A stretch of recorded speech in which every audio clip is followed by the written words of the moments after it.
Varicose వ్యాధితో బాధపడుతున్నారంట. తక్కువ ఖర్చుతో ట్రీట్మెంట్ కావాలి అనుకుంటే ఎవిస్ హాస్పిటల్ని సంప్రదించండి. అందరికీ నమస్కారం. నా పేరు మాధురి. మీరు చూస్తున్నది సుమన్ టీవీ నెట్వర్క్. ఈ రోజు మనతో పాటు ఉన్నారు ప్రముఖ జ్యోతిష్య వాస్తు పండితులు సుభాష్ శర్మ గారు. నమస్కారం గురుగారు. శ్రీమాత్రే నమః. శ్రీ గురుభ్యో నమః. శుద్ధలక్ష్మీర్మోక్షలక్ష్మీ జయలక్ష్మీ సరస్వతి శ్రీలక్ష్మీ వరలక్ష్మీశ్చ ప్రసన్నా మమ సర్వదా. ప్రేక్షకులందరికీ కూడా శ్రీమాత్రే నమః. గురుగారు, మరి అక్షయ తృతీయ వస్తుంది కదండి. అక్షయ తృతీయ అంటేనే ప్రతి ఒక్కరు కూడా బంగారం కొనాలి అని చెప్పేసి చాలా ఆరాట పడిపోతూ ఉంటారు. అసలు అక్షయ తృతీయ రోజు బంగారం నిజంగానే కొనాలంటారా? మరి కొనలేని వాళ్ళ పరిస్థితి ఏంటి? అసలు అక్షయ తృతీయ రోజు శాస్త్రీయంగా మనం చేయాల్సిన పనులేంటో తెలుసుకోవాలనుకుంటున్నామండి. మనకు రాబోయేటటువంటిది 30వ తారీఖు అక్షయ తృతీయ. అక్షయ తృతీయ అనగానే చాలామంది బంగారం కొనుక్కోవడము, లేదు అనంటే గనక ఇంట్లో మనకు విశేషమైనటువంటి పూజాది క్రతువులు చేసుకోవడము.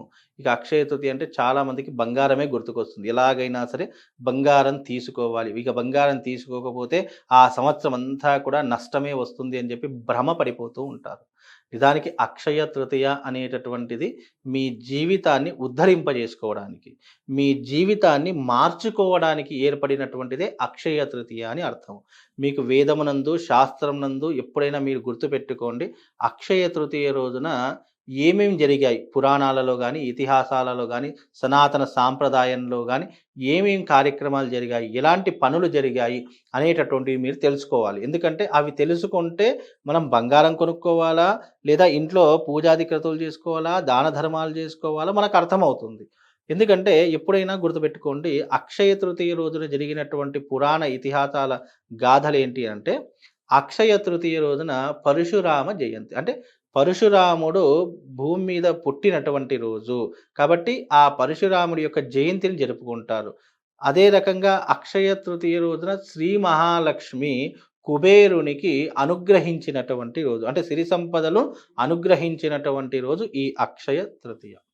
అలాగే ధర్మరాజుకి సాక్షాత్తు సూర్య భగవానుడు అక్షయ పాత్ర ఉంటుంది కదా, అంటే అక్షయ పాత్ర అంటే మనం ఏది కోరుకుంటే అది దాని నుంచి బయటకు వచ్చేటటువంటి పాత్ర అక్షయ పాత్ర. ఆ అక్షయ పాత్రను ప్రసాదించినటువంటి రోజు ఈ యొక్క అక్షయ తృతీయ రోజున. కాబట్టి ఇది చాలా విశేషమైనటువంటిది. అందులోనూ పంచమ వేదమైనటువంటి శ్రీ మహాభారతాన్ని లిఖించినటువంటి రోజు కూడా, అంటే వ్యాస భగవానుడు గణపతికి చెప్పినటువంటి సందర్భం కూడా ఈ అక్షయ తృతీయ రోజునే. అలాగే ఇంకో గొప్పతనం ఏంటి అంటే గనక అక్షయ తృతీయ రోజున కృతయుగం ముగిసిపోయి త్రేతాయుగం, అంటే రాముడి యొక్క యుగం ప్రారంభమైనటువంటి రోజు కూడా ఈ అక్షయ తృతీయ రోజునే. అలాగే శ్రీ మహాలక్ష్మికి ఇష్టమైనటువంటి రోజు, ఈ రోజున ఆ లక్ష్మీదేవిని ఆరాధించినటువంటి వారికి సిరి సంపదలను కలిగించినటువంటి రోజు కూడా ఈ అక్షయ తృతీయ. అలాగే ద్వాపర యుగానికి వస్తే గనక, ద్వాపర యుగంలో కుచేలుడు, శ్రీకృష్ణుడి యొక్క స్నేహితుడైనటువంటి కుచేలుడు శ్రీకృష్ణుని యొక్క ద్వారకు చేరుకున్నటువంటి రోజు, శ్రీకృష్ణుడు కుచేలుడిని అనుగ్రహించినటువంటి రోజు, సిరి సంపదలను కలగజేసినటువంటి రోజు కూడా ఈ అక్షయ తృతీయ రోజునే. అలాగే ఈ అక్షయ తృతీయ ఎన్నో రకాలైనటువంటి మంచి పనులకు, ఎంతోమంది పుణ్యాత్ముల యొక్క జన్మదివన ఈ యొక్క రోజు కారణమయ్యింది కాబట్టే ఈ రోజున చాలా విశేషమైనటువంటి రోజు అని చెప్పడం జరిగింది. ఇక్కడ ఎక్కడా కూడా ఈ శాస్త్రంలో అక్షయ తృతీయ బంగారం కొన్నారు, బంగారం వచ్చింది అని ఎక్కడా కూడా లేదు. కాకపోతే మనకు ఈ యొక్క పురాణాల ప్రకారం ఏంటి అని అంటే గనక, గండకీ నదిలో బంగారం ఉద్భవించినటువంటి రోజు, అంటే బంగారం కనిపించినటువంటి రోజు కూడా ఈ అక్షయ తృతీయ రోజునే అని అంటారు. కాబట్టి శ్రీ మహాలక్ష్మి అమ్మవారి యొక్క రూపాన్ని, శ్రీ మహాలక్ష్మి యొక్క నిదర్శనానికి మనం మీద గుర్తుగా చూసుకోవాలి అంటే మనం బంగారాన్ని, అంటే పసిడిని చూసుకుంటాము. అందుకే చాలామంది ఈ రోజున బంగారం కొంటే నిరంతరం పెరుగుతూ ఉంటుంది, ఇంకా సంవత్సర కాలం అంతా కొంటూనే ఉంటాము అని చాలామంది భ్రమలో ఉంటారు. కానీ అది అవాస్తవం. బంగారం కొనాలని శాస్త్రంలో లేదు, ఎక్కడ కూడా చెప్పలేదు. కనుక ఈ రోజున బంగారం కొనడం మంచిదే. ఎందుకంటే ఏదైనా ఈ రోజున ఒక వస్తువు ఇంటికి తెచ్చుకుంటే అది రెట్టింపు అవుతుంది అని మన యొక్క విశ్వాసం తప్ప శాస్త్రం నందు బంగారం కొనమని చెప్పలేదు. ఇక విషయానికి వస్తే ఈ రోజున బంగారం కంటే విలువైంది ఏముంటుంది అని అంటే గనక, శ్రీ మహాలక్ష్మీదేవిని మన ఇంట్లోకి తీసుకురావాలంటే ఉప్పు తీసుకొని రండి. అక్షయ తృతీయ రోజున కిరాణా షాపుకు వెళ్ళి ఒక ప్యాకెట్ ఉప్పు తీసుకొని వస్తే ఆ ఇంట్లో లక్ష్మీదేవి తిష్ట వేసి కూర్చుంటుంది. బంగారం తీసుకొస్తే అమ్మవారు వస్తుందో లేదో తెలియదు, కానీ ఉప్పులో అమ్మవారు కొలువై ఉంటుంది. అందుకే ఉప్పుకి ప్రతిరూపం శ్రీ మహాలక్ష్మి అని అంటాం. ఎందుకంటే సముద్ర వసనే దేవి, సముద్రంలో ఉండేటటువంటి తల్లి ఎవరు తెలుసా? శ్రీ మహాలక్ష్మి. అందుకే సముద్ర గర్భం నుండి ఉద్భవించినటువంటి తల్లి, సముద్రరాజుకి పుత్రిక అయినటువంటి శ్రీ మహాలక్ష్మి ఆ రోజున సముద్రంలో దొరికే ప్రతిదీ కూడా లక్ష్మీప్రదంగా అంటాం. అందుకే అలా సముద్రంలో దొరికే గవ్వలు కానివ్వండి, సముద్రంలో దొరికేటటువంటి గోమతి చక్రాలు కానివ్వండి, సముద్రంలో దొరికేటటువంటి విలువైనటువంటి ఉప్పు కానివ్వండి, ఇవన్నీ కూడా లక్ష్మీదేవికి ప్రతీకగా మనము సూచించుకుంటాము. లక్ష్మీదేవికి ప్రతీకగా మనము దాన్ని పూజిస్తూ ఉంటాం. అందుకే ఆ రోజున ఉప్పు తీసుకొని రావడం ద్వారా విశేషమైనటువంటి పుణ్య ఫలితాలు కలుగుతాయి. అలాగే శ్రీ మహాలక్ష్మి యొక్క ప్రీతి కొరకు ఈ అక్షయ తృతీయ నాడు మీ ఇంటి యందు ఒక పీటను ఏర్పాటు చేసుకొని చక్కగా లక్ష్మీదేవి యొక్క ప్రతిమను పెట్టుకొని కలశం పెట్టుకొని షోడశోపచార పూజ, ఆ రోజున శ్రీ మహాలక్ష్మికి ఇష్టమైనటువంటి షోడశోపచార పూజ చేసుకోవాలి. లక్ష్మీదేవికి ఇష్టమైనటువంటి అష్టోత్తర శతనామావళి కానివ్వండి, లలితా సహస్రనామం కానివ్వండి, దేవి ఖడ్గమాల పారాయణం కానివ్వండి, కనకదార స్తోత్రం కానివ్వండి, లేదు అనంటే గనక అమ్మవారికి ఇష్టమైనటువంటివి విష్ణు సహస్రనామ పారాయణం కానీ ఇవి చేసుకోవడం ద్వారా మీ ఇంట్లో సిరి సంపదలు కొలుతీరుతూ ఉంటాయి.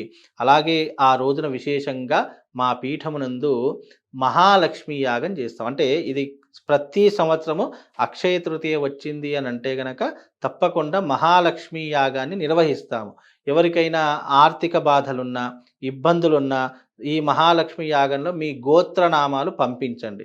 ఈ గోత్రనామాలు పంపించడం చేత మీ అందరికీ కూడా మహాలక్ష్మి యాగంలో సంకల్పం చెప్పి ఆ రోజున మీకు ఆ అమ్మవారి యొక్క ప్రసాద రూపకంగా ఒక $1,00,000 అంటే మెడలో వేసుకోవడానికి ఒక $1,00,000ని మీకు పంపిస్తాను.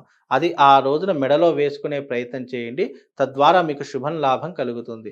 అందుకే అక్షయ తృతీయ అనేటటువంటిది ఏంటి అంటే ఎప్పటికీ కూడా నాశనం లేనటువంటిది, ఎప్పుడూ కూడా తరగనటువంటిది, జీవితంలో ఎప్పుడు మనకు పురోగతిని అభివృద్ధిని కలిగించేటటువంటిదే అక్షయము. ఆ అక్షయ తృతీయ రోజున ఇంకా కొన్ని దానాలు కూడా చేయాలని శాస్త్రము.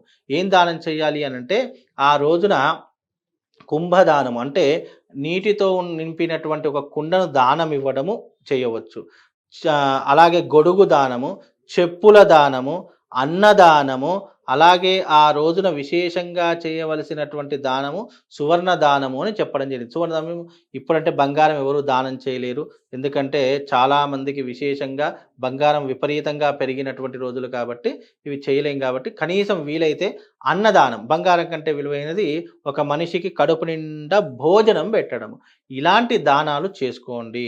దానం వల్ల పుణ్యం కలుగుతుంది, పుణ్యం వల్ల పాపాలు నశింపబడతాయి, పాపాలు నశింపబడితే మనం పుణ్యాత్ములమైపోయి మనం చేసిన ఏ పనిలోనైనా విజయం చేకూరుతుంది. అందుకే ఈ అక్షయ తృతీయ మీ జీవితాన్ని మార్చేటటువంటి తిథి. అక్షయ తృతీయ రోజున శ్రీ మహాలక్ష్మి యాగము హైదరాబాద్ పట్టణంలో నిర్వహించబడుతుంది. మీకు వీలుంటే గనక వచ్చే ప్రయత్నం చేయండి.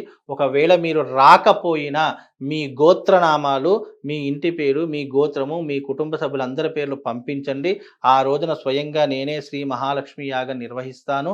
అక్కడ ఆ మహాలక్ష్మి యాగంలో మీ గోత్రనామాలను చెప్పేటటువంటి ప్రయత్నం చేస్తాను. కాబట్టి అక్షయ తృతీయను శ్రీ మహాలక్ష్మి రూపకంగా పూజించుకోండి. ఆ రోజున ఎవరిని పూజించాలి? లక్ష్మీదేవిని పూజించాలి, గణపతిని పూజించాలి, అలాగే కుబేరుణ్ణి పూజించాలి, శ్రీకృష్ణుణ్ణి పూజించాలి. వీళ్ళందరినీ కూడా పూజనీయంగా మన వేదము శాస్త్రం మనకు చెప్పినటువంటి విషయాలు కనుక ఈ రకమైనటువంటి పూజా విధానాలు చేసుకొని ఈ రకంగా దాన ధర్మాలు చేసుకోండి. మీ అందరికీ మహాలక్ష్మి అమ్మవారి యొక్క అనుగ్రహంతో పాటు అందరికీ అక్షయ తృతీయ శుభాకాంక్షలు. అక్షయ తృతీయకి సంబంధించి చాలా చక్కటి విషయాలు మాకు తెలియజేసినందుకు ధన్యవాదాలు గురువుగారు.